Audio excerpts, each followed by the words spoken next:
के बीच, कांग्रेस और भाजपा के बीच इस बार जो है मुझे लगता है चुनौतीपूर्ण मामला है, क्योंकि इस तरह की बयानबाजी या इस तरह के ट्वीट आमतौर पर नेताओं द्वारा किए जाते रहे हैं और उन पर FIR होना एक नई परंपरा डाली जा रही है। तो कहीं ना कहीं सहानुभूति तो उन लोगों को मिलेगी। सिंधिया जी के साथ जो लोग आए थे उनको एडजस्ट करने में पुराने भाजपाइयों को कहीं ना कहीं पीछे करना पड़ेगा। और हिंदुत्व की राजनीति अब कांग्रेस उतर चुकी है, तो लगातार दोनों तरफ से प्रयास है। लोकतंत्र में मीडिया को चौथा स्तंभ कहा जाता है।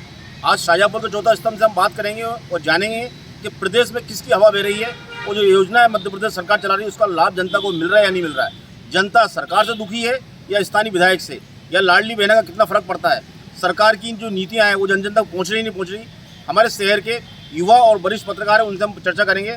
सुनील जी, सबसे पहले मैं आपसे कहूँगा कि मध्य प्रदेश में सरकार की हवा किसकी बन रही है आपके हिसाब से?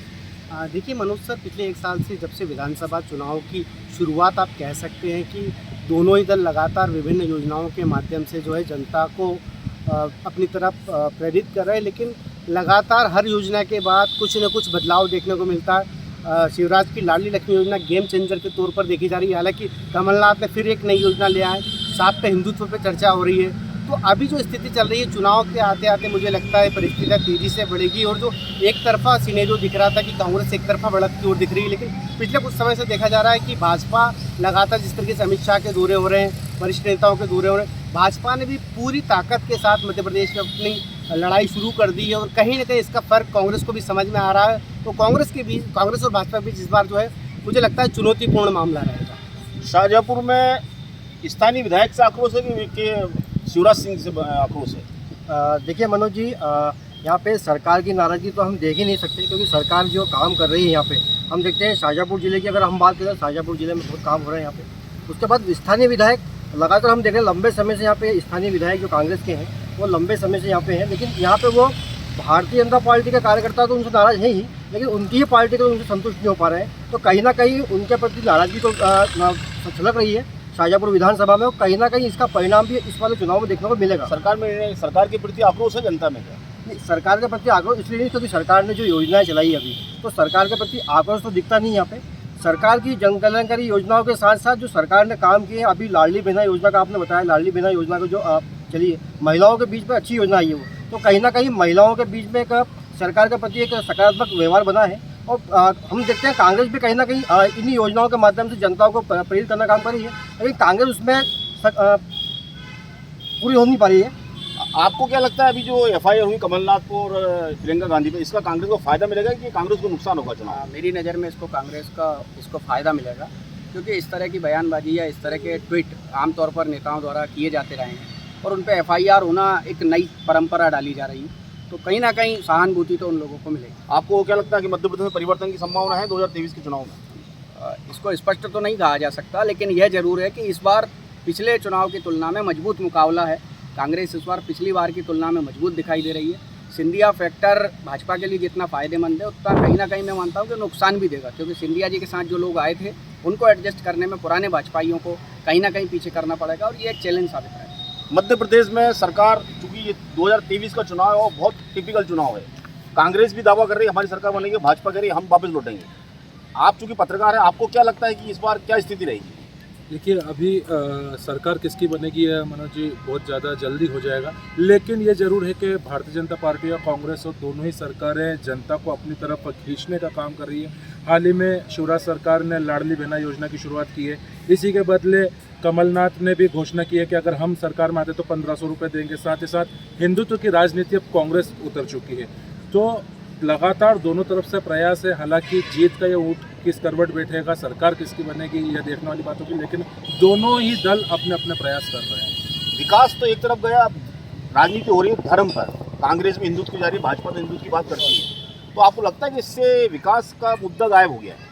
जी बिल्कुल सही कह रहे हैं आप कि जिस प्रकार से कांग्रेस भी धीरे धीरे धर्म की राजनीति पे आ गई। अभी हिंदू राष्ट्र के ऊपर कमलनाथ जी का बयान आया, तो भाजपा की तोड़ के लिए कांग्रेस भी सॉफ्ट हिंदुत्व की ओर बढ़ रही है।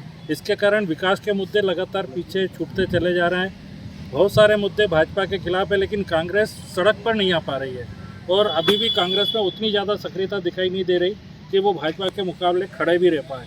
और भाजपा अपने कार्यकर्ताओं के दम पर लगातार जमीन पर पहुंच रही है, लोगों के बीच में पहुंच रही है, अपनी योजनाओं को पहुंचाने का एक बड़ा मजबूत संगठन है। शाजापुर में 30 साल से कांग्रेस विधायक है और 20 साल से प्रदेश में कांग्रेस भाजपा सरकार है, फिर भी विकास क्यों नहीं हो रहा? क्या मानते हैं इसको आप? दोनों ही स्थितियां हैं कि जहां एक बार यहाँ भाजपा के जो प्रदेश सरकार है, भाजपा की लीडरशिप यहाँ पर उतनी ताकतवर दिखाई नहीं देती कि जो शाजापुर में विभिन्न प्रकार की योजनाओं को ला पाए। सिर्फ कह पाती है, लेकिन अभी तक जो दावे हैं वो यहाँ पूरे नहीं हो पा रहे हैं, योजनाएं नहीं आ पा रही हैं, विकास नहीं हो पा रहा है। इसमें कहीं ना कहीं शाजापुर के स्थानीय लीडरशिप कमज़ोर दिखाई देती है। आपको क्या लगता है मध्य प्रदेश में शिवराज सिंह का चेहरा अगर डबल से आता है तो प्रदेश में भाजपा की सरकार बनेगी या लोग शिवराज से अब ऊब गए हैं? देखिए मनोज सर, इस चुनाव में फेस का बड़ा रोल है, क्योंकि शिवराज सिंह चौहान जो है वो लगातार कई सालों से मुख्यमंत्री है और यह कहीं ना कहीं एंटी इनकम्बेंसी है।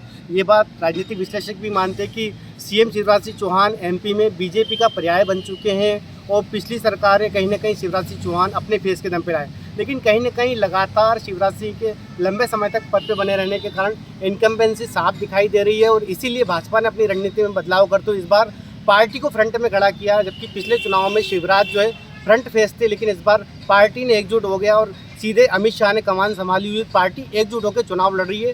दूसरी तरफ कांग्रेस जो है कमलनाथ के साथ साथ प्रियंका गांधी की एंट्री होगी, जो कि बेहद दिलचस्प और जिस तरीके से कांग्रेस के नेताओं के खिलाफ व्यवहार हुई है वो कहीं ना कहीं इसका एडवांटेज लेगी। और प्रियंका गांधी अगर मध्य प्रदेश में आएगी तो खुद की गिरफ्तारी करवाने से लेकर तमाम तरह के आरोप सरकार के ऊपर मढ़कर कहीं ना कहीं वो सहानुभूति बटोरेगी और कांग्रेस का इसका फायदा मिलेगा।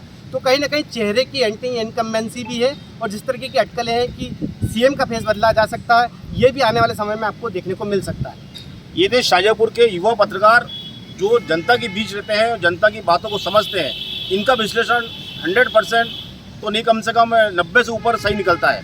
शाजापुर के पत्रकारों का कहना है कि एंटी इनकम्बेंसी तो है, मगर मुकाबला 50-50 का है। चांस कांग्रेस के भी हैं और भाजपा के भी हैं। शिवराज सिंह को लेकर कहना है कि शिवराज सिंह के प्रति थोड़ी सी चेहरे को लेकर असमंजस है, लेकिन फिर भी शिवराज सिंह के अलावा भाजपा कोई विकल्प नहीं है। मनोज पुरोहित, शाजापुर, MP तक।